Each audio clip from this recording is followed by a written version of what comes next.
Hey, what's going on guys? In this video we are going to take a look at how to create a password button and also upload button.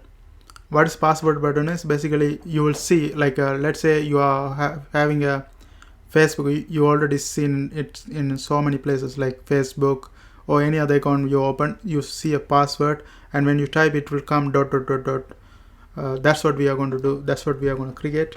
To create that one, I go under the form and put password and then input type is equal to password and I give a name is equal to pivot.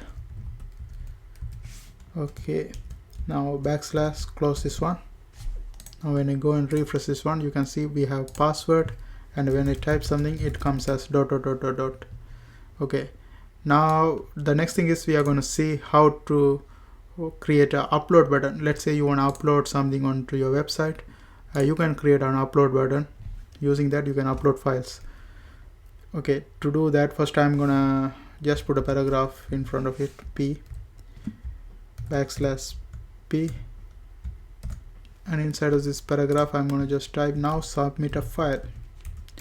Now submit a file. Okay, now what I'm gonna do is I'm gonna create the upload button. Input type is equal to file, and then name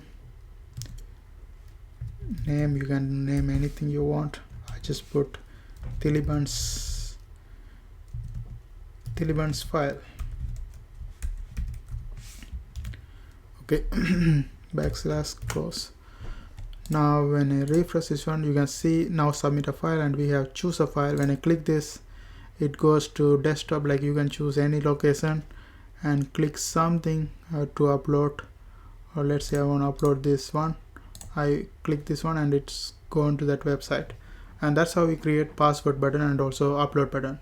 I hope you guys find this video helpful. Thanks for watching, and don't forget to subscribe my channel. See you guys on my next video.